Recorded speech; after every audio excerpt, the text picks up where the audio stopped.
सुहानी सोचती है, ब्रदर ऐसा कर सकते, आपको कुछ नहीं हो सकता। अगर आपको कुछ हो गया तो मैं मर जाऊंगी। प्लीज उठ जाइए। सुहानी के ये सब कहने का युवराज पर कोई असर नहीं पड़ता। वो सुहानी की गोद में बेहोश हो गया था। उसके जख्म से खून पानी की तरह बह रहा था। ये सब देखकर सुहानी को ऐसा लग रहा था जैसे अभी उसकी जान निकल जाएगी। उसे बिल्कुल समझ नहीं आ रहा था कि वो क्या करे। तभी सुहानी को कुछ याद आता है और वो हड़बड़ाते हुए युवराज की जीन्स में कुछ ढूंढने लगती है।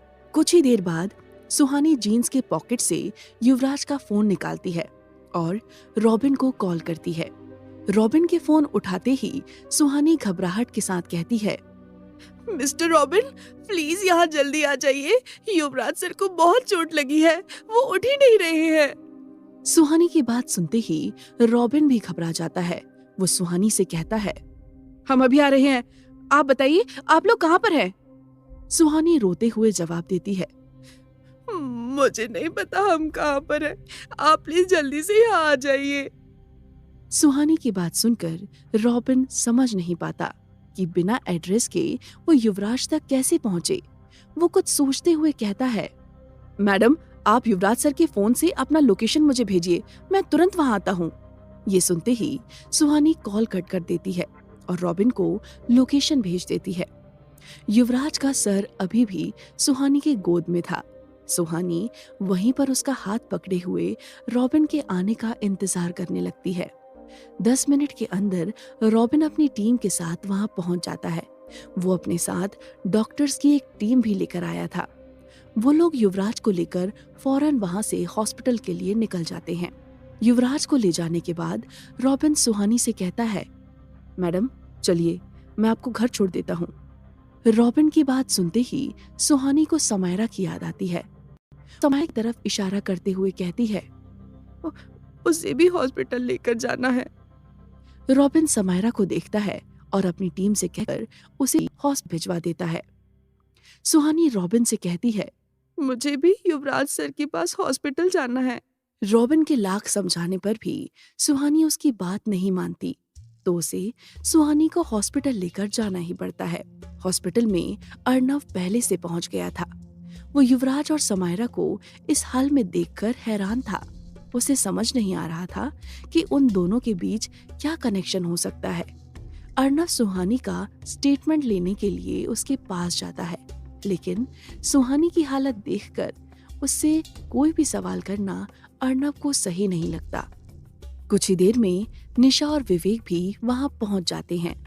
निशा सुहानी को देखकर उसे गले लगा लेती है और उसे शांत करने की कोशिश करने लगती है।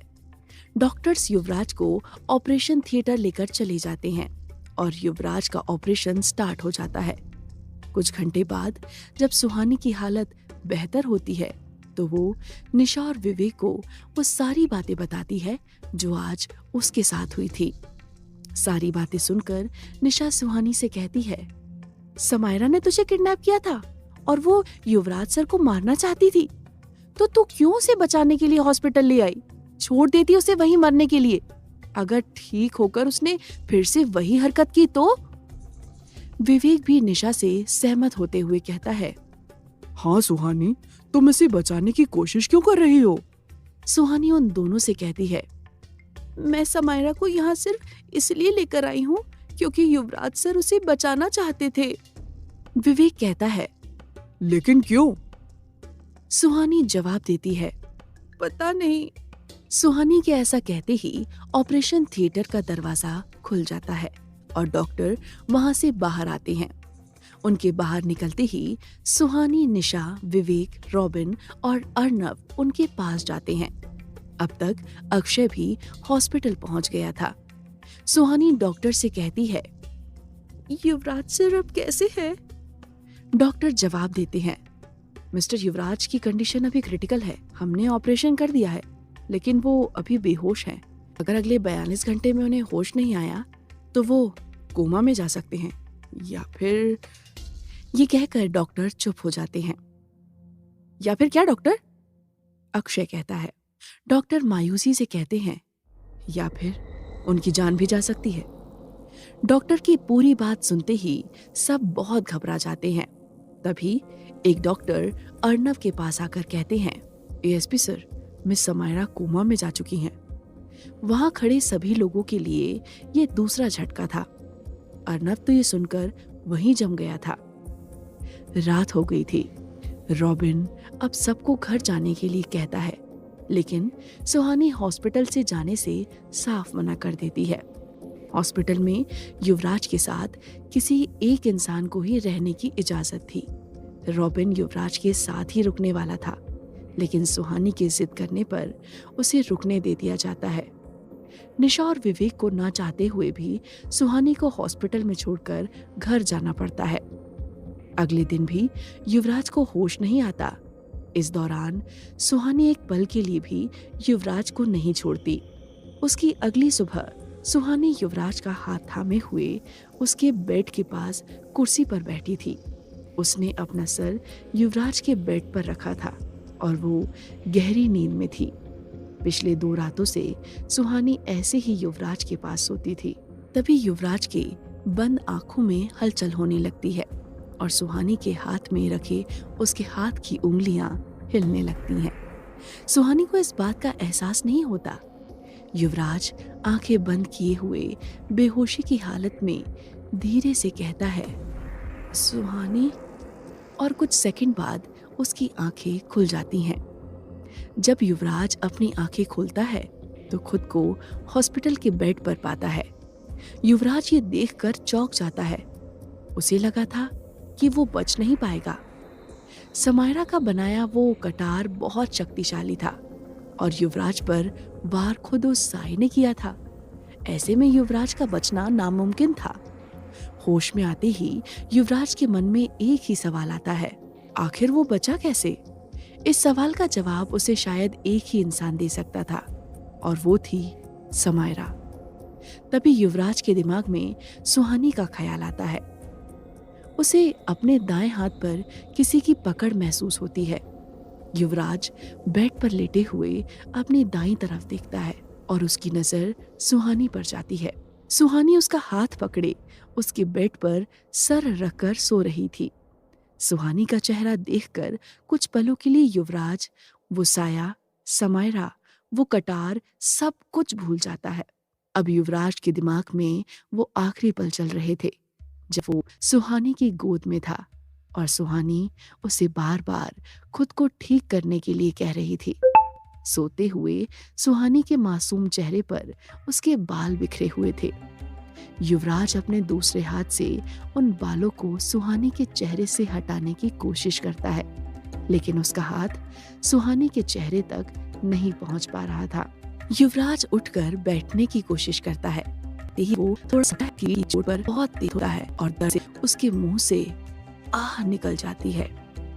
युवराज की आवाज सुनकर सुहानी की नींद खुल जाती है और वो हड़बड़ाकर उठ जाती है। सुहानी देखती है कि युवराज को होश आ गया है।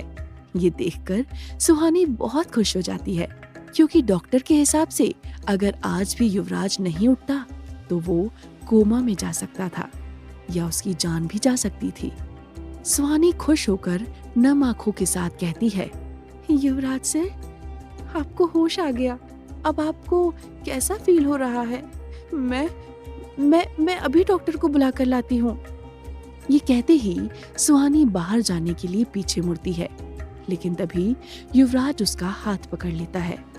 सुहानी रुक जाती है और पीछे मुड़कर युवराज को देखने लगती है। अगले ही पल युवराज सुहानी का हाथ छोड़ देता है और उससे कहता है, तुम ठीक हो? सुहानी कुछ नहीं कहती, बस हाँ में अपना सर हिला देती है। युवराज आगे कहता है, और समायरा? सुहानी जवाब देती है, वो कोमा में चली गई है। ये सुनकर युवराज खामोश हो जाता है। समायरा का नाम सुनकर सुहानी को समायरा की कही बात याद आ जाती है।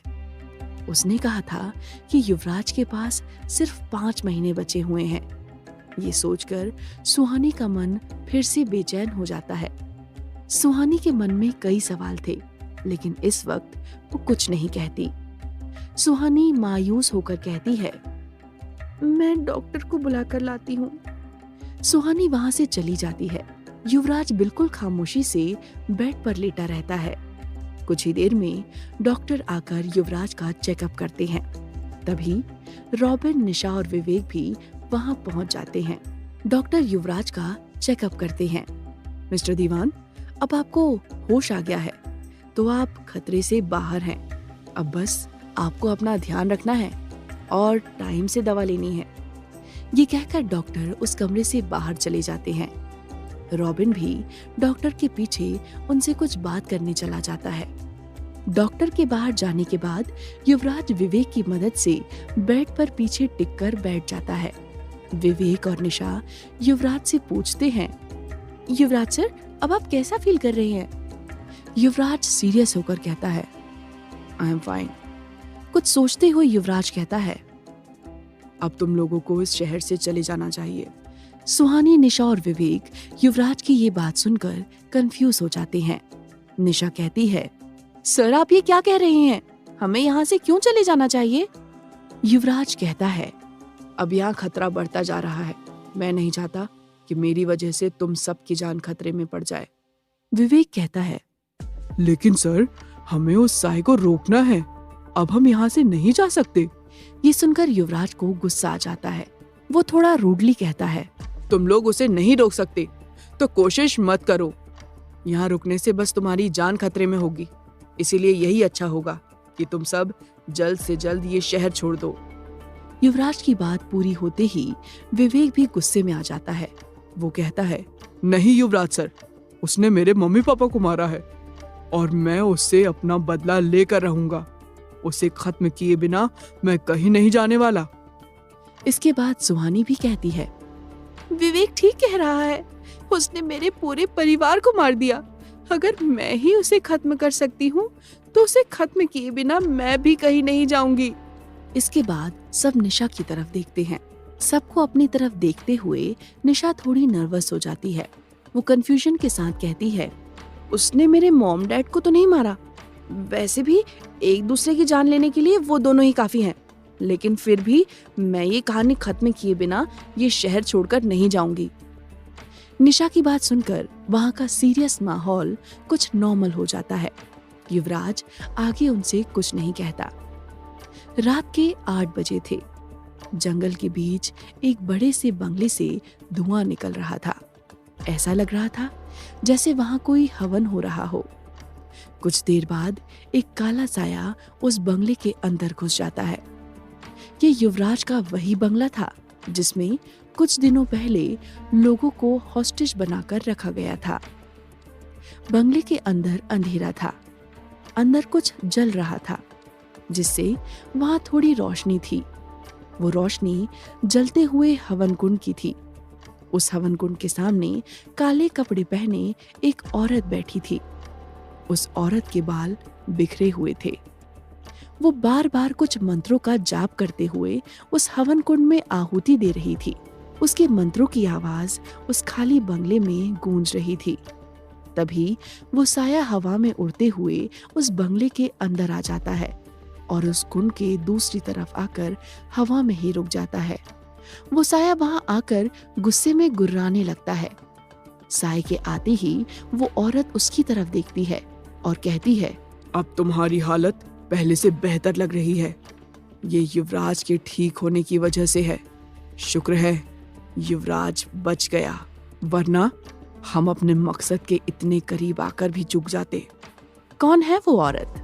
युवराज समायरा को क्यों बचाना चाहता है?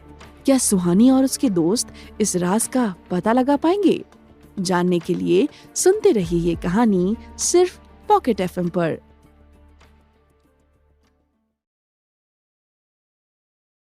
उस साए से गुस्से से भरी आवाज आती है, मैंने तुम्हें पहले ही चेतावनी दी थी।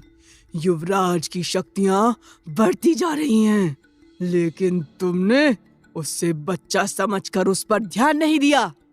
वो औरत कहती है, तुम्हें उसकी चिंता करने की जरूरत नहीं है। मुझे अच्छे से पता है कि युवराज के पास कितनी शक्तियां हैं और वो क्या कर सकता है।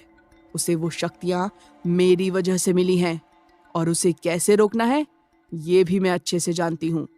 साया कहता है, तुम कुछ नहीं जानती। मैंने उसका सामना किया है और मुझे पता है कि युवराज क्या चीज है। तुम्हारी यही लापरवाही हमारी मौत की वजह बन सकती है। वो औरत डेविल स्माइल के साथ कहती है, हमारी मौत? मेरे ख्याल से तुम पहले ही मर चुकी हो। तभी तो मैंने तुम्हें जागृत किया था, याद है ना? तुम सब मेरे बिछाए मोहरे हो और कोई भी मेरा कुछ नहीं बिगाड़ सकता, ना तुम और ना वो युवराज। उस साय से और भी ज्यादा गुर्राते हुए आवाज आती है, शायद तुम भूल रही हो, युवराज उस कटार से भी बच गया है जिससे तुम्हारा बचना भी मुमकिन नहीं है। ये सुनकर उस औरत के चेहरे का भाव बदल जाता है। वो किसी सोच में पड़ जाती है, लेकिन अगले ही पल वो फीकी मुस्कान के साथ कहती है, युवराज का बचना हमारे लिए अच्छी बात है, चाहे वो कैसे भी बचे। तो क्या करना है तो मैं देख लूंगी। उस औरत के ऐसा कहते ही वो साया तेजी से बंगले से बाहर चला जाता है।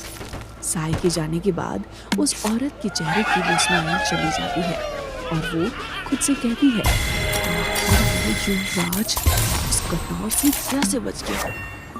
इधर युवराज हॉस्पिटल के अपने प्राइवेट वार्ड में रॉबिन के साथ था। विवेक और निशा सुहानी को लेकर कॉफी पीने के लिए गए थे। रॉबिन युवराज से माफी मांगते हुए कहता है, आई एम सॉरी सर, ये सब मेरी वजह से हुआ है। मैंने कभी नहीं सोचा था कि मेरी एक गलती इतनी मुसीबत आ जाएगी। इसे रखना। कुछ युवराज आगे कहता है, क्या सुहानी ठीक है? रॉबिन जवाब देता है, हाँ सर, सुहानी मैडम को कोई सीरियस चोट नहीं आई थी।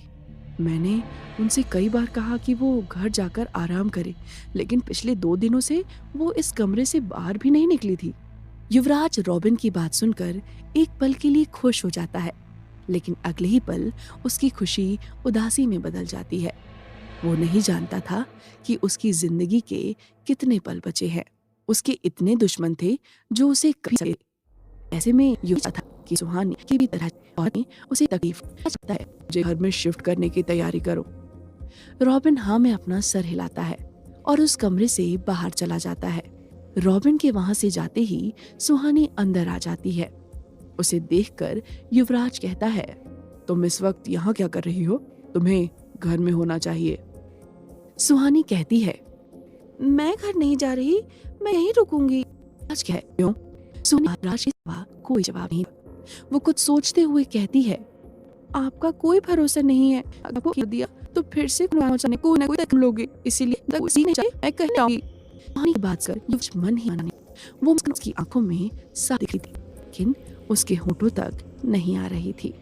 युवराज सीरियस होकर कहता है, कभी कभी मुझे लगता है कि तुम में और उस साय में कुछ ज्यादा फर्क नहीं है। सुहानी मुंह बनाकर कहती है, क्या मतलब? क्या मैं भी आपको एक भटकती आत्मा लगती हूँ? युवराज अपनी स्माइल छुपाते हुए कहता है, तुम दोनों एक जैसे हो। वो भी मुझे मरने नहीं देती, तुमने नहीं दिया। की ये बात सुनकर सुहानी भड़क जाती है और युवराज पर गुस्सा करते हुए कहती है, आप उस चुड़ैल से मुझे कंपेयर कर रहे हो? वो आपको बचाना चाहती है क्योंकि उसको आपसे शक्तियां चाहिए, लेकिन मैं आपको बचाना चाहती हूँ क्योंकि मैं आपसे। इतना कहकर सुहानी खामोश हो जाती है और अपनी गलती का एहसास करते हुए युवराज को देखने लगती है। युवराज समझ जाता है कि सुहानी क्या कहने वाली थी। वो ना चाहते हुए भी अपनी नजरें सुहानी से हटा लेता है। सुहानी को लगता है कि उसने युवराज को एक ऑकवर्ड सिचुएशन में डाल दिया है। वो बात को बदलते हुए कहती है, आपने समायरा की जान क्यों बचाई? सुहानी का सवाल सुनकर युवराज उसकी तरफ देखकर कहता है, बिकॉज आई लव हर। युवराज का जवाब सुनकर सुहानी का दिल जोर से धड़कने लगता है और वो आंखें फाड़कर युवराज को देखने लगती है। युवराज ने इस बार कुछ ऐसा कह दिया था जिसकी उसे बिल्कुल उम्मीद नहीं थी। सुहानी को देखकर ऐसा लग रहा था जैसे वो सदमे में चली गई है। सुहानी की ऐसी कंडीशन देखकर युवराज कहता है, मजाक कर रहा था। सुहानी युवराज को गुस्से में घूरते हुए अपने मन में कहती है, मजाक इतना सीरियस होकर कौन करता है? अभी मुझे हार्ट अटैक आ जाता तो? युवराज आगे कहता है, पता नहीं क्यों, लेकिन जब भी समायरा को देखता हूँ मुझे वो मेरे जैसी लगती है। ऐसा क्यों? सुहानी कहती है। युवराज आगे कहता है, समायरा की माँ रक्षा एक बहुत बड़ी जादूगरनी थी। उसने बचपन से ही समायरा को ये तंत्र विद्या सिखाना शुरू कर दिया था। शायद समायरा को भी इन्हीं काली शक्तियों की वजह से अपना बचपन गंवाना पड़ा होगा। सुहानी ने पूछा, युवराज सर, वो आपको मारना क्यों चाहती है? युवराज कहता है, मुझे ये बात तुम्हें पहले ही बता देनी चाहिए थी। अगर मैंने पहले ही बता दिया होता तो शायद आज ऐसा कुछ नहीं होता। सुहानी सवालिया नजरों से युवराज को देख रही थी। युवराज आगे कहता है, कुछ साल पहले समायरा की माँ रक्षा मुझे ढूंढते हुए यहाँ आई थी। उसे मेरी शक्तियां चाहिए थी। उसने मुझे उस साय से अलग करने की बहुत कोशिश की, लेकिन वो ऐसा नहीं कर पाई। इसीलिए उसने मुझे मारने की कोशिश की। जब उसने मुझे मारना चाहा तो उस साय ने उस पर हमला कर दिया। रक्षा बहुत बड़ी जादूगरनी थी, इसीलिए वो अपनी जान बचा पाई, लेकिन उसकी पूरी बॉडी पैरालाइज्ड हो गई। समायरा समझती है कि इन सब में मेरी गलती है और वो मुझसे इस बात का बदला लेना चाहती है। सारी बात सुनकर सुहानी कहती है, अगर ऐसा है तो समायरा पूरी तरह से गलत भी नहीं है, लेकिन उसे आपको हर्ट करने की कोशिश नहीं करनी चाहिए। युवराज अपने मन में कहता है, समायरा गलत नहीं है, लेकिन वो पूरा सच नहीं जानती। शिमला से दूर मनाली के एक घर में एक औरत टीवी के सामने बैठकर न्यूज़ देख रही थी। वो औरत व्हीलचेयर पर बैठी थी। उसी घर में एक लड़की कुछ काम कर रही थी। शायद वो लड़की उस औरत की केयरटेकर थी। तभी उस घर का फोन बजता है। फोन की आवाज सुनकर वो लड़की फोन उठाती है। पूरी बात सुनकर वो लड़की फोन कट कर देती है और उस औरत के पास जाकर मायूसी के साथ कहती है, रक्षा मैडम, शिमला से फोन आया था। समायरा दीदी कोमा में है। वो औरत और कोई नहीं, समायरा की माँ रक्षा थी। उस लड़की की बात सुनकर भी रक्षा बिल्कुल शांत रहती है, लेकिन उसकी आंखें उसके गुस्से को बयां कर रही थी। रक्षा गुस्से से अपने दांत पीसते हुए कहती है, अब शिमला जाने का वक्त आ गया है। इधर सुहानी और युवराज समायरा और उसकी माँ के बारे में बात कर रहे थे। सारी बातें सुनकर सुहानी युवराज से कहती है, तो क्या समायरा की माँ रक्षा भी यहाँ आएगी? युवराज जवाब देता है, हाँ। सुहानी घबराहट के साथ अपना अगला सवाल करती है, तो क्या वो भी आपको? ये कहकर सुहानी खामोश हो जाती है। उसके मन में जो नेगेटिव ख्याल आ रहे थे उसे वो कहना भी नहीं चाहती थी। युवराज सुहानी के मन की बात समझ जाता है और कहता है, वो फिर से मुझसे मेरी शक्तियां लेने की कोशिश करेगी, और अगर वो ऐसा नहीं कर पाई तो हाँ, वो मुझे मारने की कोशिश जरूर करेगी। वो खुद को संभालते हुए कहती है, क्या समायरा की माँ रक्षा उससे भी ज्यादा पावरफुल है? युवराज कहता है, रक्षा समायरा की माँ होने के साथ साथ उसकी गुरु भी है। समायरा ने सब कुछ उसी से सीखा है। रक्षा बहुत खतरनाक है, समायरा से कई ज्यादा खतरनाक। सुहानी युवराज को बीच में टोकते हुए कहती है, लेकिन आपने तो कहा था कि वो पैरालाइज्ड है, फिर वो कैसे खतरनाक है?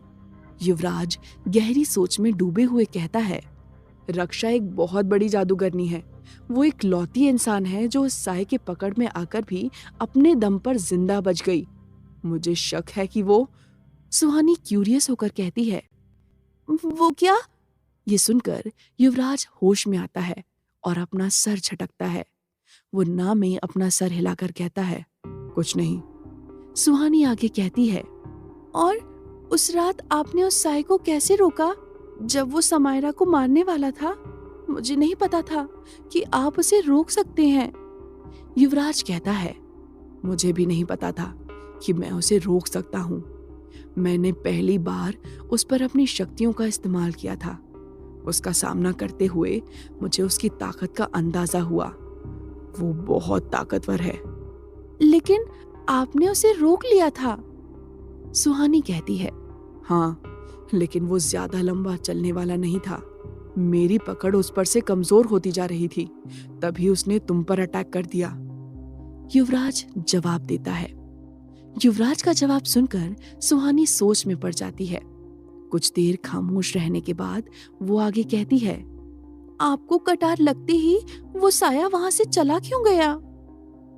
युवराज जवाब देता है, उस साए का वजूद मुझसे है। जब भी मुझे कोई चोट लगती है तो उधर पर भी होता है। जब मुझे वो कटार लगी तो मुझसे ज्यादा वो साया कमजोर हो गया, इसीलिए वो वहां से चला गया। ये सुनते ही सुहानी को पद्मिनी याद आ जाती है। उसे याद आता है कि जब भी युवराज को कोई चोट लगती थी तो पद्मिनी के शरीर पर भी उसी जगह पर चोट के निशान बन जाते थे। धीरे धीरे सुहानी का शक यकीन में बदलता जा रहा था कि पद्मिनी सिंघानिया ही वो साया है। सुहानी युवराज से एक और सवाल करती है, लेकिन उसे पता था कि इस सवाल का जवाब युवराज उसे नहीं देगा। सुहानी थोड़ा डरते हुए कहती है, युवराज सर, पद्मिनी सिंघानिया कौन है? सुहानी का सवाल सुनकर युवराज के चेहरे के एक्सप्रेशन बदल जाते हैं। जो युवराज अभी तक शांत होकर बैठा था, उसके चेहरे पर फिर से वही एरोगेंस आ जाता है। वो थोड़ा रूडली कहता है, मुझे नींद आ रही है, अब मुझे सोना है, तुम भी सो जाओ। ये कहकर युवराज अपने बेड को फ्लैट कर लेता है और उस पर लेट जाता है। सुहानी को युवराज का ये बिहेवियर अच्छा नहीं लगता। वो कमरे की लाइट बंद करके पास रखे काउच पर जाकर बैठ जाती है। युवराज को भी सुहानी के साथ ऐसा बर्ताव करके अच्छा नहीं लग रहा था, लेकिन उसके पास और कोई रास्ता नहीं था। उसे पता था कि सुहानी अब उन सवालों की तरफ बढ़ रही है जिसका जवाब युवराज नहीं दे सकता था। वो बस आंखें बंद करके अपने बेड पर लेटा रहता है। सुहानी की बेचैनी वक्त के साथ बढ़ती जा रही थी। उसे अब हर पल ये डर सता रहा था कि क्या सच में युवराज के पास सिर्फ 5 महीने हैं। वो ये बात किसी से नहीं कह पा रही थी, लेकिन ये सोचकर वो अंदर ही अंदर घुट रही थी। सुहानी काफी रात तक जागती रहती है और काउच पर अपना सर टिकाकर युवराज को देखती रहती है। इधर युवराज के पास वार्ड में समायरा एडमिट थी। वो बेहोशी की हालत में बेड पर लेटी थी और उसकी बॉडी में कई सारे इक्विपमेंट्स लगे हुए थे। उसके बेड के पास एक चेयर पर अर्नव बैठा था, जो उसे एकटक देख रहा था। वो बहुत मायूस लग रहा था। अर्नव समायरा के चेहरे को देखते हुए कहता है, तुमने हर बार मेरी जान बचाई, मेरी मदद की, लेकिन जब तुम्हें मदद की जरूरत थी तब मैं वहां नहीं था। काश मैं तुम्हें बचा पाता।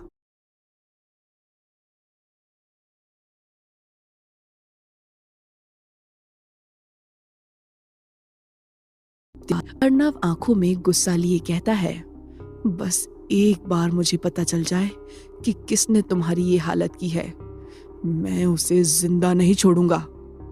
क्या मोड़ लेगा अर्नव और समायरा का ये कनेक्शन? कैसे करेगा युवराज रक्षा का सामना? कौन है वो औरत और क्या है युवराज का उससे रिश्ता? जानने के लिए सुनते रहिए ये कहानी सिर्फ पॉकेट एफएम पर।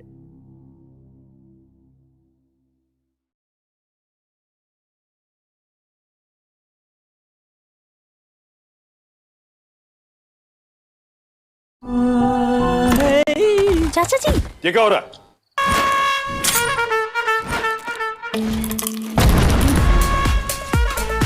रुको।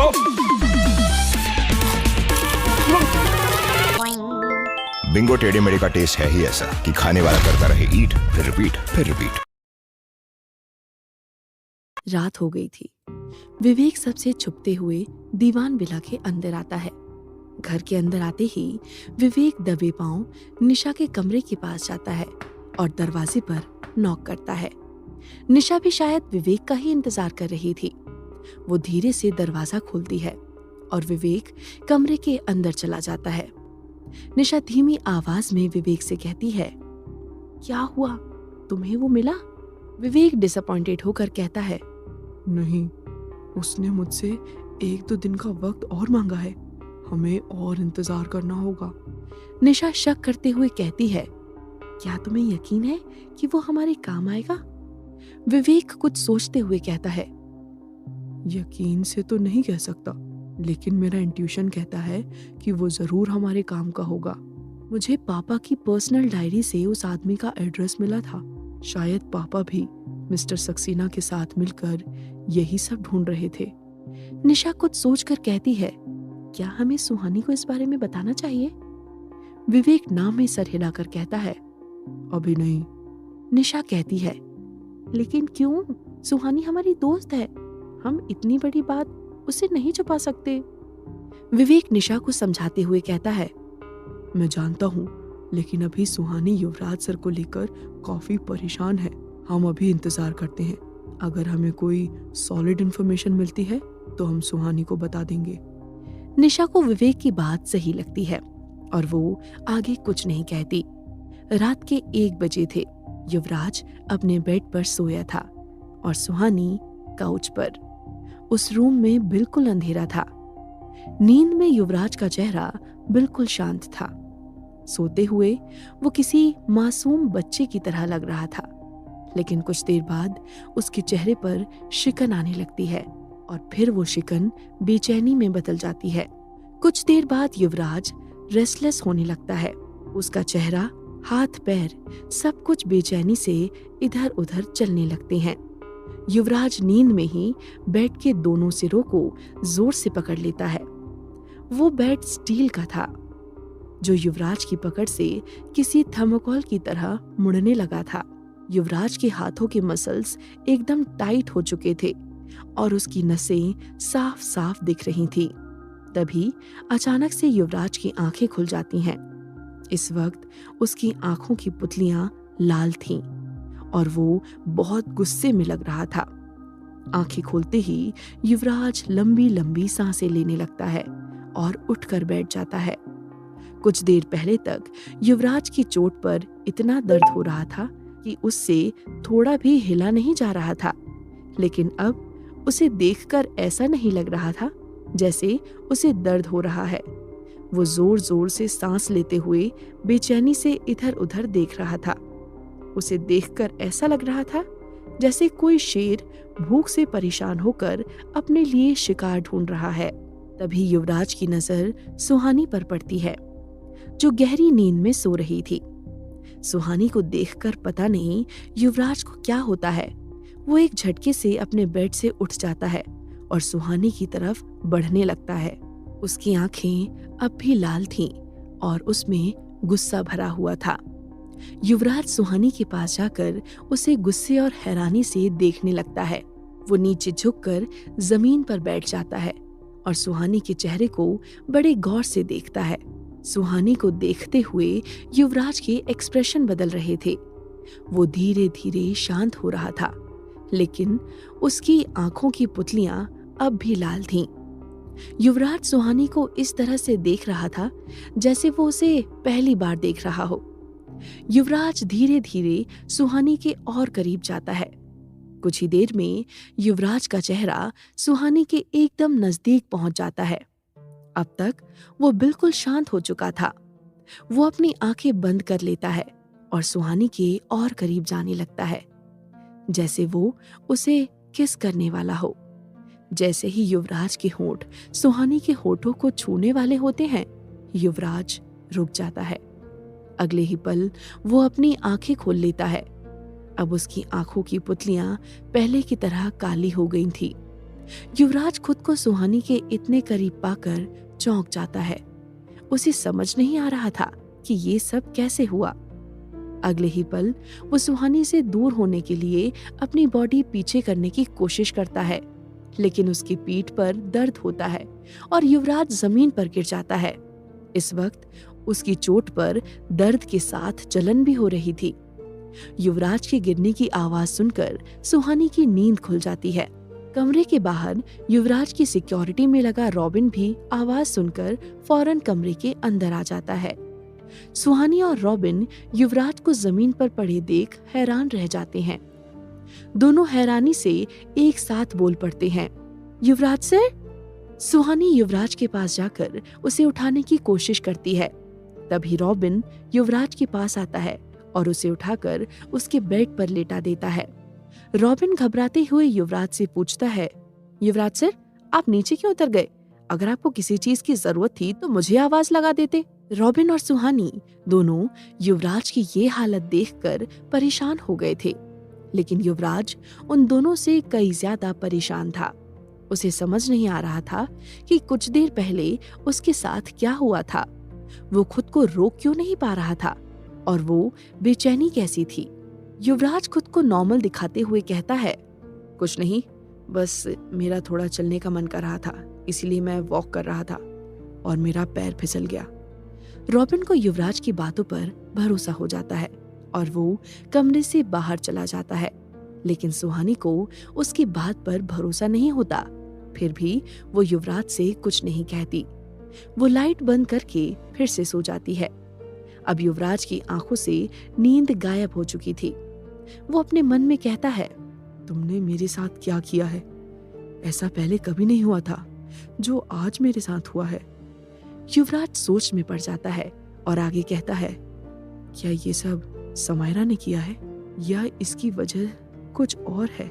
ऐसा लग रहा था जैसे अभी मैं ना खुद को कंट्रोल कर पा रहा था, ना ही अपनी शक्तियों को। इससे पहले मैं अनजाने में कोई गलती कर दूं, मुझे भैरवनाथ से मिलना होगा। इन्हीं सोच में डूबे हुए युवराज की सारी रात गुजर जाती है। अगली सुबह युवराज के प्राइवेट वार्ड में निशा, सुहानी, विवेक और अक्षय बैठे हुए थे। रॉबिन युवराज को घर शिफ्ट करने की तैयारी कर रहा था। युवराज अपने बेड पर बैठे लैपटॉप पर काम कर रहा था और बाकी के लोग आपस में कुछ बातें कर रहे थे। युवराज उनकी बातों से डिस्टर्ब हो रहा था, लेकिन वो कुछ कह नहीं रहा था क्योंकि कुछ ही देर में वो सब घर के लिए निकलने वाले थे। युवराज की नजर अपने लैपटॉप के साथ साथ अक्षय पर भी थी, जो सुहानी के पास बैठा था और मुस्कुराते हुए उसे ही देख रहा था। अक्षय बार बार सुहानी से बात करने की कोशिश कर रहा था और युवराज उसकी इस हरकत को नोटिस कर रहा था। तभी निशा कहती है, यार मुझे कॉफी पीना है, चलो ना कैंटीन चलते हैं। सुहानी और विवेक भी निशा की बात से सहमत होते हैं और वो चारों उस कमरे से बाहर जाने लगते हैं। उनको जाते देख युवराज अपने लैपटॉप पर नजर लगाए हुए कहता है, अक्षय।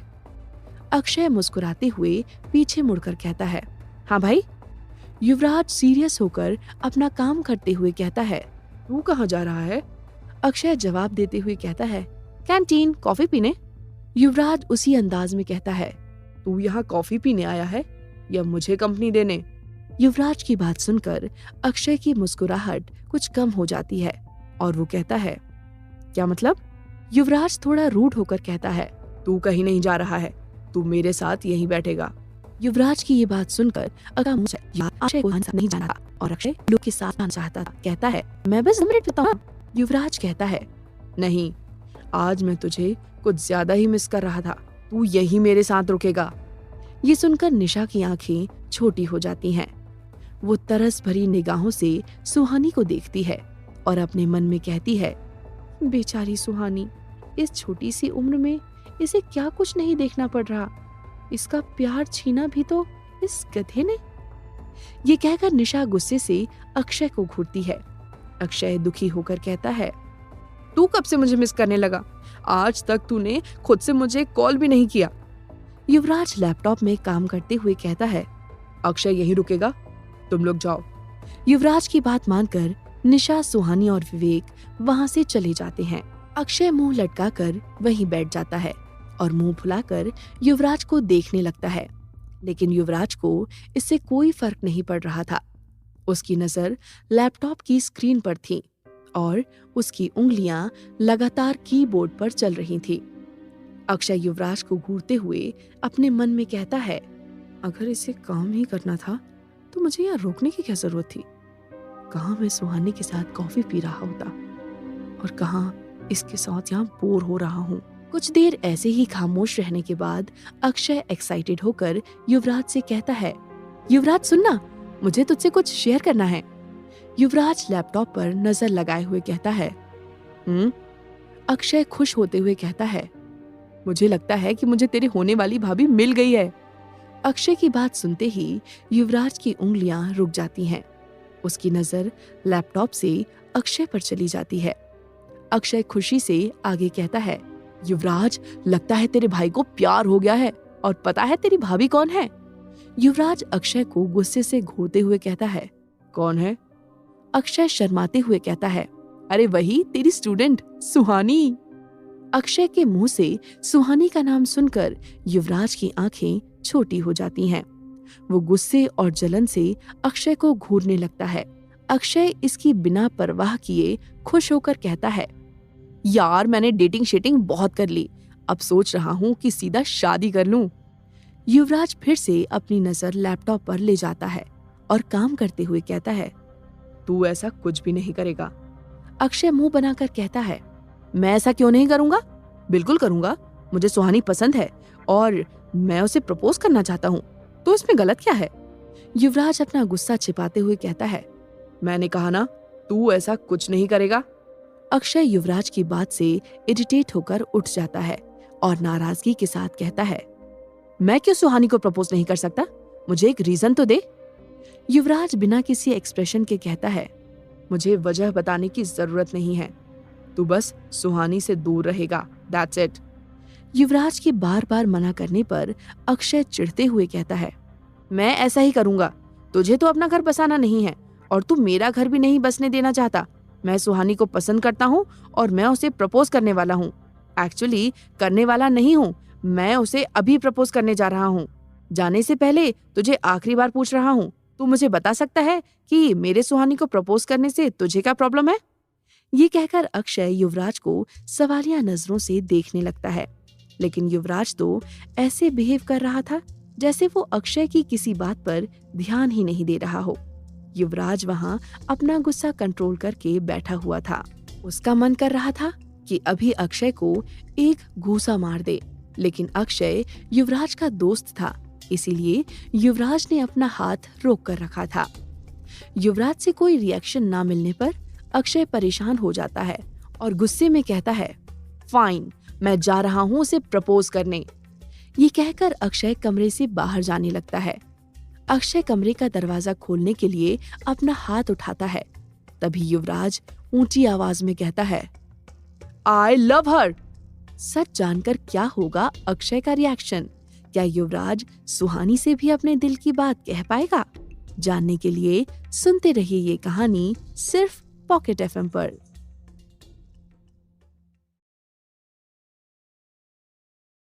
अपनी बात कहते ही युवराज का दिल जोरों से धड़कने लगता है। युवराज ने अब तक खुद से भी ये बात एडमिट नहीं की थी जो वो अक्षय के सामने कन्फेस कर रहा था। मन में इतनी हलचल होने के बाद भी युवराज का चेहरा बिल्कुल शांत था। दूसरी तरफ अक्षय, जिसने दरवाजा खोलने के लिए अपना हाथ उठाया था, युवराज की बात सुनकर उसका हाथ हवा में ही रुक जाता है और वो वहीं फ्रीज हो जाता है। अक्षय का मुंह और उसकी आंखें हैरानी से खुली थीं और वो एकटक सामने देख रहा था। कुछ देर तक वहां वैसे ही खड़े रहने के बाद अक्षय पीछे मुड़ता है और युवराज की तरफ देखता है। उसे युवराज बिल्कुल आराम से अपना काम करते हुए दिखता है। अक्षय भागते हुए युवराज के पास जाता है और उसके पास बैठकर हैरानी से कहता है, तूने अभी अभी क्या कहा? युवराज लैपटॉप पर नजर जमाए हुए कहता है, क्यों, तुझे एक बार में सुनाई नहीं देता? अक्षय सदमे में कहता है, सुनाई तो देता है लेकिन कुछ यकीन सा नहीं हो रहा। कुछ देर रुककर अक्षय लगभग रोते हुए कहता है, इसका मतलब सुहानी तेरी नहीं मेरी भाभी है। भाभी शब्द सुनकर युवराज के हाथ जो कीबोर्ड पर तेजी से चल रहे थे वो रुक जाते हैं। वो कोल्ड एक्सप्रेशन के साथ एक नजर अक्षय को देखता है, फिर उसे इग्नोर करते हुए अपना काम करने लगता है। अक्षय उसी सदमे में वहीं बैठे हुए युवराज को देखता रहता है। कुछ देर बाद रॉबिन उस कमरे में आकर युवराज से कहता है, सर सारी तैयारी हो चुकी है, अब हमें निकलना चाहिए। युवराज कहता है, और बाकी लोग? रॉबिन जवाब देता है, सर सुहानी मैडम अपने दोस्तों के साथ हमारा बाहर इंतजार कर रही हैं। वो लोग अक्षय सर के साथ दूसरी कार में हमारे साथ ही जाएंगे। रॉबिन की बात सुनकर युवराज अक्षय की तरफ देखता है जो उदास बैठा था। युवराज थोड़ा स्ट्रिक्ट होकर उससे कहता है, बिहेव। युवराज अक्षय को वार्निंग दे रहा था कि सुहानी को देखकर फिर से वैसी हरकतें ना करे जैसे वो पहले कर रहा था। अक्षय चुपचाप अपना सर हिला देता है। कुछ ही देर में सभी लोग हॉस्पिटल से घर के लिए निकल जाते हैं। युवराज कार में रॉबिन के साथ बैठा था। वो किसी गहरी सोच में डूबा था। काफी देर तक सोचने के बाद वो रॉबिन से कहता है, मुझे वो कटार चाहिए जिससे मुझ पर अटैक हुआ था। वो अब भी उसी कमरे में होगा जहां सुहानी को किडनैप करके रखा गया था। रॉबिन युवराज से कहता है, ओके सर, आपको ड्रॉप करते ही मैं वो कटार वहां से लेकर आ जाऊंगा। युवराज अपना सर हिला देता है। वो कार से बाहर की तरफ देखकर सोचता है, मेरे साथ कुछ तो ऐसा हुआ है जिस वजह से कल रात मैं खुद को और अपने पावर्स को कंट्रोल नहीं कर पाया। जितनी एनर्जी कल रात मुझे अपने अंदर महसूस हुई उतनी आज तक नहीं हुई थी। मुझे जल्द से जल्द पता लगाना होगा कि मेरे साथ क्या हुआ है, कहीं मैं किसी को नुकसान ना पहुंचा दूं। इधर सुहानी, निशा और विवेक दूसरी कार से वापस घर जा रहे थे जिसे अक्षय ड्राइव कर रहा था। सुहानी सामने वाली सीट पर बैठी थी। निशा और विवेक पीछे बैठे थे। वो दोनों आपस में हंसी मजाक कर रहे थे। सुहानी युवराज के बारे में सोचकर परेशान थी और अक्षय युवराज की कन्फेशन से सदमे में था। तभी विवेक का फोन बजता है और विवेक फोन उठा लेता है। विवेक एक्साइटेड होकर कहता है, क्या वो तुम्हें मिल गया? तुम कब तक शिमला आ जाओगे? विवेक आगे कहता है, ठीक है, मैं कल आकर तुमसे मिलता हूँ, उसे संभाल कर रखना। विवेक की बात सुनकर निशा समझ जाती है कि विवेक किस चीज के बारे में बात कर रहा है। उसकी बातें सुनकर निशा भी एक्साइटेड हो जाती है, लेकिन सुहानी को इस बारे में कुछ भी नहीं पता था। वो पीछे मुड़कर विवेक से कहती है, विवेक तुम्हें क्या मिल गया है? सुहानी का सवाल सुनकर विवेक घबरा जाता है। कार में अक्षय भी था और उसके सामने विवेक सुहानी को कुछ बता नहीं सकता था। विवेक खामोश रहता है। निशा बात को संभालते हुए सुहानी से कहती है, अरे कुछ नहीं यार, विवेक अपना असाइनमेंट शुभम के पास भूल गया था और शुभम अपने घर चला गया था। कल वो वापस आ रहा है, ये कल उसे ही लेने जाएगा। निशा के जवाब से सुहानी कन्विंस हो जाती है और सामने देखने लगती है। विवेक निशा को देखकर आंखों से ही थैंक्स कहता है और मन ही मन कहता है, आई होप अब हमें पता चल जाएगा कि वो साया आखिर किसकी आत्मा है। इधर हॉस्पिटल में एक लेडी व्हीलचेयर पर बैठी अंदर आती है। उसके साथ एक लड़की थी जो उसके व्हीलचेयर को धक्का दे रही थी। वो लेडी और कोई नहीं, समायरा की माँ रक्षा थी। थोड़ी ही देर में रक्षा उस प्राइवेट वार्ड में जाती है जहां समायरा एडमिट थी। वो लड़की रक्षा का व्हीलचेयर समायरा के चेहरे के पास ले जाकर रोक देती है। रक्षा बिल्कुल खामोश थी और उसका चेहरा बिल्कुल शांत लग रहा था। वो एकटक समायरा को देख रही थी। समायरा के चेहरे पर ऑक्सीजन मास्क लगा था, जिस वजह से उसका चेहरा ठीक से दिख नहीं रहा था। रक्षा अपना हाथ आगे बढ़ाकर समायरा के सर पर रखती है और अपनी आंखें बंद कर लेती है। कुछ देर बाद रक्षा अपनी आंखें खोलती है। अब उसकी आंखें नम थी और उसके चेहरे पर गुस्सा था। वो समायरा के सर से अपना हाथ हटाकर कहती है, क्या हालत कर दी है उसने तुम्हारी। मैं उससे इसका हिसाब लेकर रखूंगी। जो काम समायरा नहीं कर पाई वो मैं पूरा करूंगी।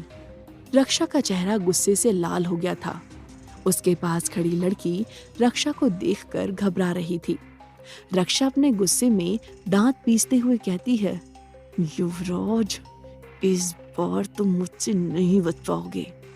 इधर युवराज के घर आने से सभी बहुत खुश थे, खासकर शुभ्रा। जब से उसे युवराज की इस हालत का पता चला था, उसकी तबीयत काफी खराब हो गई थी। उसका ब्लड प्रेशर कम हो गया था, जिससे उसे बार बार चक्कर आ रहे थे। लेकिन युवराज के घर आते ही उसकी तबीयत भी ठीक होने लगी थी। युवराज के चोटों पर अभी भी काफी दर्द था, इसलिए डॉक्टर ने उसे व्हीलचेयर यूज करने की सलाह दी थी। रॉबिन और बाकी के बॉडीगार्ड्स युवराज को उसके कमरे में लेकर जाते हैं और उसके कहने पर उसे अकेला छोड़ देते हैं। युवराज अपने कमरे में व्हीलचेयर पर बैठा था। रॉबिन के जाने के बाद वो उस व्हीलचेयर से उठ जाता है।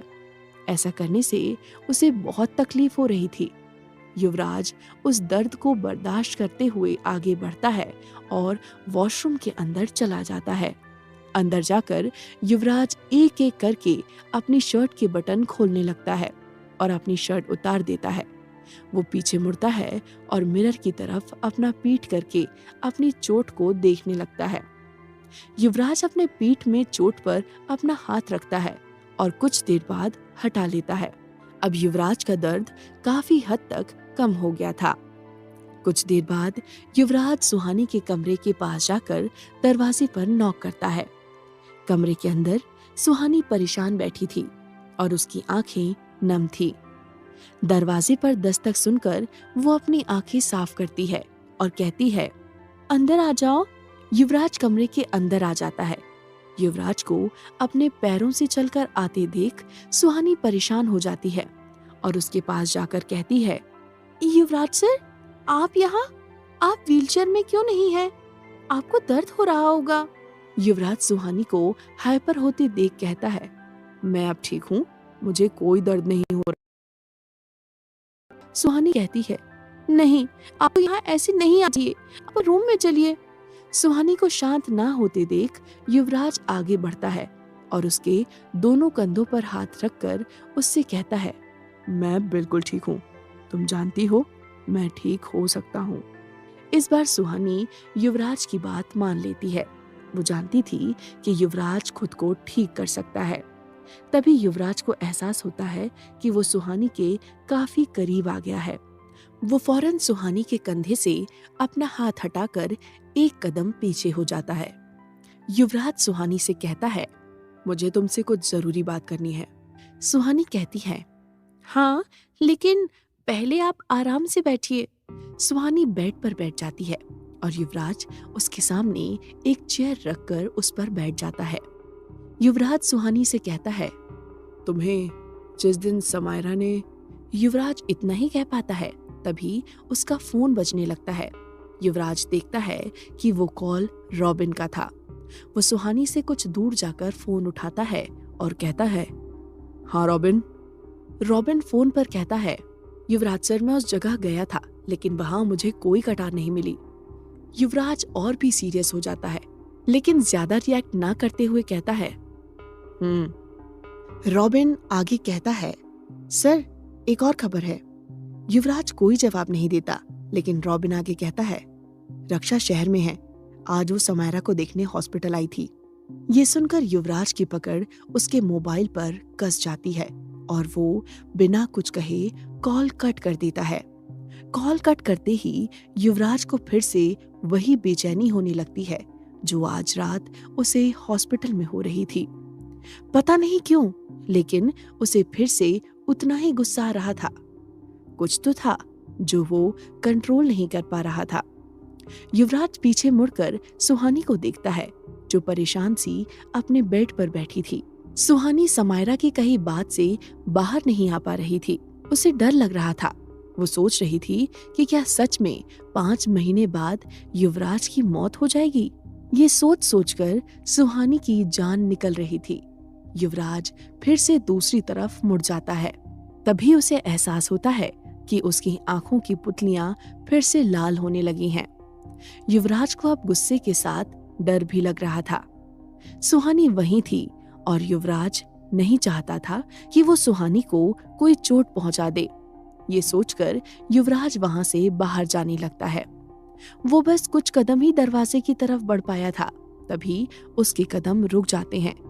युवराज को एहसास होता है कि सुहानी ने पीछे से उसका हाथ पकड़ लिया है।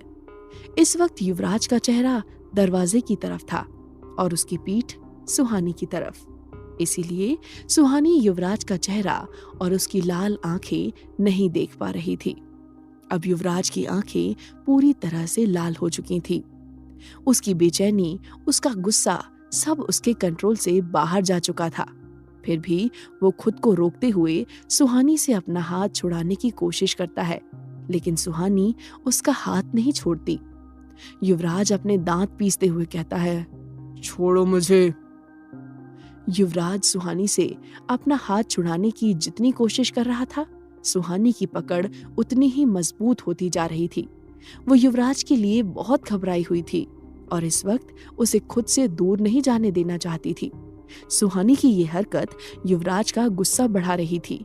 खुद को बहुत देर तक रोकने के बाद युवराज का खुद से कंट्रोल छूट जाता है और वो सुहानी पर अटैक करने के लिए पीछे मुड़ जाता है।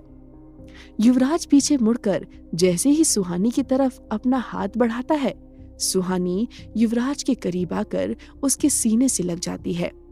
सुहानी के ऐसा करते ही युवराज वहीं फ्रीज हो जाता है। सुहानी ने उसे अपनी पूरी ताकत से हक किया था। उसे बिल्कुल भी अंदाजा नहीं था कि युवराज के साथ क्या हो रहा है। सुहानी के गले लगने से युवराज कुछ शांत होने लगता है। उसके दिल की धड़कन, जो गुस्से की वजह से बहुत तेज चल रही थी, वो नॉर्मल होने लगती है। युवराज हैरान रह जाता है और अपने मन में कहता है, ऐसा कैसे हो सकता है? कुछ देर पहले मेरी शक्तियां जो मेरे कंट्रोल से बाहर हो गई थी, वो सुहानी के करीब आते ही शांत कैसे हो गई? क्या युवराज को रोककर सुहानी ने अपने लिए मुसीबत खड़ी कर ली है? क्या इस बार युवराज सुहानी को चोट पहुंचाएगा? जानने के लिए सुनते रहिए साया, अ कर्स्ड लव स्टोरी, सिर्फ पॉकेट एफएम पर।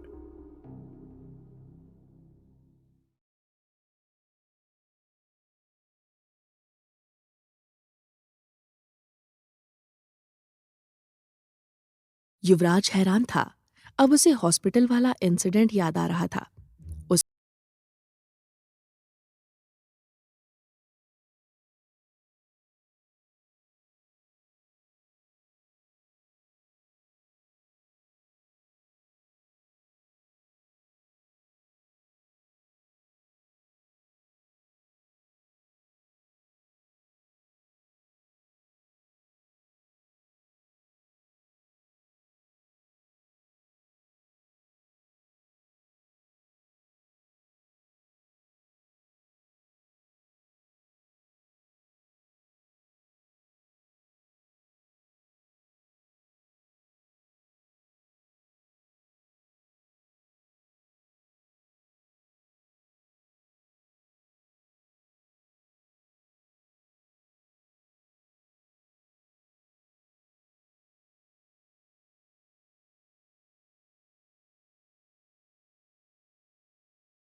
ये तुमसे किसने कहा?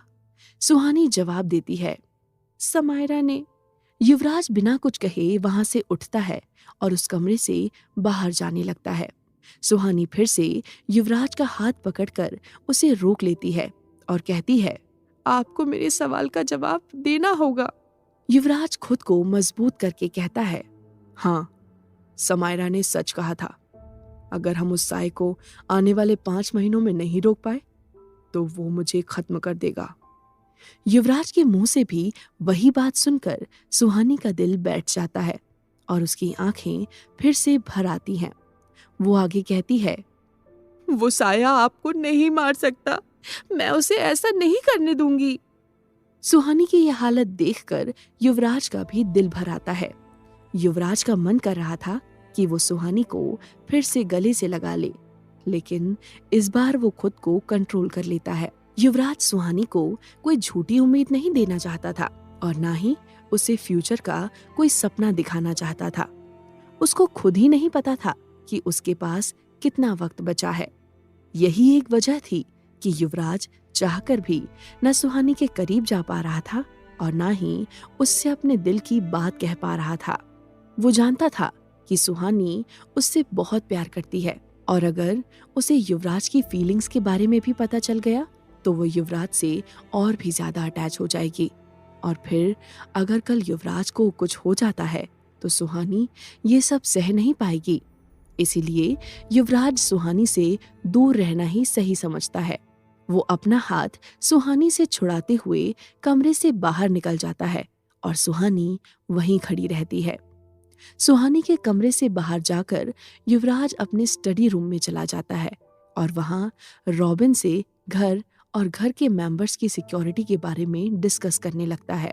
इसी दौरान रॉबिन युवराज से कहता है, युवराज सर, मुझे एक बात समझ नहीं आ रही है। युवराज सीरियस टोन में कहता है, क्या? रॉबिन कहता है, आखिर वो कटार उस कमरे से कहाँ चली गई? उसे तो वहीं होना चाहिए था ना, जहां आप पर अटैक हुआ था। हमारे वहां से जाने के बाद आखिर कौन उस कटार को वहां से ले गया? युवराज के मन में भी काफी देर से यही सवाल चल रहा था, लेकिन वो रिलैक्स होकर कहता है, तुम्हें उसकी चिंता करने की जरूरत नहीं है। रॉबिन उस बात को छोड़ देता है और थोड़ा नर्वस होकर आगे कहता है, युवराज सर, आपसे एक और सवाल पूछ सकता हूँ? युवराज उस फाइल पर नजर टिकाए हुए कहता है, रॉबिन क्यूरियस होकर कहता है, सर, आपको कैसे पता चला कि सुहानी मैडम कहाँ है? आप उन तक कैसे पहुंचे, जबकि किडनैपर ने तो हमें कोई कॉल भी नहीं किया था और ना ही हमारे पास कोई क्लू था? युवराज इस सवाल का कोई जवाब नहीं देता। युवराज को शांत देखकर रॉबिन समझ जाता है कि उसे अपने इस सवाल का जवाब नहीं मिलने वाला है। वो युवराज को विश करके वहां से चला जाता है। रॉबिन के स्टडी रूम से बाहर जाते ही युवराज अपने हाथ में रखी फाइल बंद कर देता है। वो रॉबिन के सवाल के बारे में सोचते हुए अपना सर चेयर के पीछे की तरफ टिका देता है और अपनी आंखें बंद कर लेता है। आंखें बंद करते ही युवराज उस पल में चला जाता है जब उसे सुहानी के किडनैप होने के बारे में पता चला था और वो परेशान होकर अपने कमरे में आ गया था। फ्लैशबैक। युवराज बहुत गुस्से में अपने कमरे के अंदर आता है और चीजों को तोड़ने लगता है। युवराज अपने बेड पर बैठ जाता है और अपने जूते उतारकर ड्रेसिंग टेबल की तरफ जोर से फेंक देता है। इससे ड्रेसिंग में लगा मिरर टूट जाता है। मिरर के टूटते ही युवराज की नजर उस पर पड़ती है। वो एक बार मिरर को देखता है और एक बार अपने जूते को। तभी युवराज को कुछ याद आता है और वो अपना लैपटॉप ऑन करके उसमें उस दिन का सीसीटीवी फुटेज देखने लगता है। युवराज देखता है कि सुहानी उसके घर से बाहर जा रही है। युवराज उसके पैर को जूम करके देखता है। सुहानी के पैरों को देखते ही युवराज के चेहरे के एक्सप्रेशन बदल जाते हैं। सुहानी ने वही सैंडल पहना हुआ था जो युवराज ने उसे दिया था। वो एक कस्टमाइज सैंडल था जिसमें युवराज ने एक ट्रैकिंग डिवाइस फिट करवाया था। युवराज को पहले से अंदाजा था कि कभी ना कभी इसकी जरूरत पड़ सकती है। सुहानी की सैंडल पर ट्रैकिंग डिवाइस की हेल्प से ही वो सुहानी तक पहुंच पाया था। युवराज ये बात रॉबिन को नहीं बताना चाहता था, इसीलिए रॉबिन के सवाल करने पर वो खामोश था। इधर निशा और विवेक सुहानी को ढूंढते हुए उसके कमरे में आ जाते हैं। कमरे के अंदर आते ही वो देखते हैं कि सुहानी जमीन पर बैठी रो रही है। वो दोनों घबराकर उसके पास जाते हैं। निशा उसके कंधे पर हाथ रखकर घबराते हुए कहती है, क्या हुआ सुहानी, तू रो क्यों रही है? सुहानी रोते हुए कहती है, युवराज सर की जान खतरे में है। वो सब उनके पीछे पड़े हुए हैं। हमारे पास बस 5 महीने हैं। विवेक और निशा को सुहानी की एक भी बात समझ नहीं आ रही थी। विवेक उसके पास बैठकर उसे समझाते हुए कहता है, सुहानी, तुम क्या बोल रही हो? हमें कुछ समझ नहीं आ रहा। प्लीज शांत हो जाओ और हमें आराम से बताओ। सुहानी खुद को शांत करते हुए निशा और विवेक को देखकर कहती है, वो साया 5 महीने बाद उस श्रापित इंसान को मारकर उसकी सारी शक्तियां उससे ले लेगा और हमेशा के लिए आजाद हो जाएगा। सुहानी की बात सुनकर विवेक को काफी कुछ समझ आ जाता है, लेकिन निशा कंफ्यूज होकर कहती है, अरे अगर वो साया उस श्रापित इंसान को मार देगा तो युवराज सर की जान कैसे खतरे में है? निशा के ऐसा कहते ही विवेक सीरियस हो जाता है और सुहानी को देखने लगता है, जैसे उसे पता हो कि सुहानी आगे क्या कहने वाली है। सुहानी रोते हुए कहती है, क्योंकि वो श्रापित इंसान और कोई नहीं बल्कि युवराज सर है। सुहानी की ये बात सुनकर निशा जोर से चीख पड़ती है, क्या? वो हैरान हो जाती है। सुहानी उसे देखते हुए हाँ में अपना सर हिला देती है। विवेक भी हैरानी से सुहानी को देखने लगता है। इसके बाद सुहानी निशा और विवेक को हर वो बात बताती है जो इतने महीनों से उसने उन दोनों से छुपा कर रखी थी। एक एक बात सुनते हुए निशा और विवेक की हैरानी और भी ज्यादा बढ़ रही थी। सारी बातें जानकर विवेक अपनी जगह से उठ जाता है और कमरे के अंदर वॉक करते हुए कहता है, मतलब वो साया, पद्मिनी सिंघानिया, समायरा और समायरा की मां रक्षा, ये सब युवराज सर की शक्तियों के पीछे पड़े हैं और सब युवराज सर को मारना चाहते हैं। सुहानी विवेक की बात से थोड़ी असहमत होकर कहती है, पद्मिनी सिंघानिया युवराज सर से क्या चाहती है ये मैं नहीं जानती, लेकिन वो युवराज सर को जरूर चाहती है, तभी उसने मुझे उनसे दूर रहने की धमकी दी थी। और बाकी के लोग हाँ, वो सब सालों से युवराज सर की शक्तियों के लिए उनके पीछे पड़े हैं। सुहानी के ऐसा कहने पर निशा अजीब सा मुंह बनाते हुए कहती है, सुहानी, इसका मतलब तू युवराज सर की लाइफ में आने वाली पहली लड़की नहीं है, तुझसे पहले ही ये सब लाइन में लगी हैं। निशा की बात सुनकर सुहानी उसे गुस्से से देखने लगती है। विवेक निशा की साइड लेते हुए कहता है, यार सुहानी, निशा इस बार गलत नहीं कह रही है। सलमान खान के पीछे इतनी लड़कियां नहीं पड़ी होंगी जितनी हमारे युवराज सर के पीछे ये आत्माएं, डायन और चुड़ैलें पड़ी हैं। विवेक कुछ सोचते हुए आगे कहता है, अब उन्हें बचाने का एक ही तरीका है, जल्दी से तुम्हारी याददाश्त वापस आ जाए और हमें पता चले कि उस मनहूस साए को कैसे रोका जा सकता है। सुहानी खुद पर गुस्सा करते हुए कहती है, पता नहीं मुझे कब सब कुछ याद आएगा, अभी तो हम ये तक नहीं जानते कि वो साया आखिर किसकी आत्मा है। सुहानी के ऐसा कहते ही निशा और विवेक संजीदगी से एक दूसरे को देखने लगते हैं। विवेक सुहानी से कहता है, अगर सब कुछ सही रहा तो हमें कल पता चल जाएगा कि वो साया किसकी आत्मा है। विवेक की बात सुनकर सुहानी चौंक जाती है और कहती है, पता चल जाएगा, लेकिन कैसे? विवेक कहता है, तुम्हें याद है कुछ दिनों पहले हम उस साए के बारे में पता करने के लिए उस विशिंग वेल पर लिखी गई बुक्स ढूंढ रहे थे? सुहानी उस वक्त को याद करते हुए कहती है, हाँ। विवेक आगे कहता है, मुझे वो किताब मिल गई है। ये सुनकर सुहानी विवेक को घूरने लगती है, जैसे उसे विवेक की बातों पर भरोसा नहीं हो रहा है। विवेक आगे कहता है, जब रघु अंकल से मुझे पता चला कि पापा भी उस साए को खत्म करने की कोशिश करने वालों में शामिल थे, तो मैं अपने घर गया और वहाँ पापा के सभी सामान की तलाशी लेने लगा। वहाँ मुझे उनकी एक पर्सनल डायरी मिली, जिससे मुझे पता चला कि पापा को भी विशिंग वेल से जुड़ी किसी किताब के बारे में पता चला था। उन्होंने उस डायरी में उस आदमी का एड्रेस लिखा था जिसके पास वो किताब थी। फिर उस एड्रेस से मैं उस आदमी तक पहुंचा। उस आदमी ने वो किताब ढूंढने के लिए मुझसे कुछ वक्त मांगा था।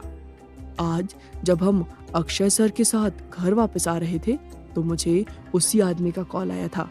उसने मुझसे कहा कि उसे वो बुक मिल गई है और कल तक वो किताब हमारे हाथों में होगी। क्या सुहानी और उसके दोस्त जान पाएंगे कि वो साया आखिर किसकी आत्मा है? क्या वो किताब 200 साल पुराना राज खोल पाएगी? जानने के लिए सुनते रहिए साया अ कर्स्ड लव स्टोरी, सिर्फ पॉकेट एफएम पर।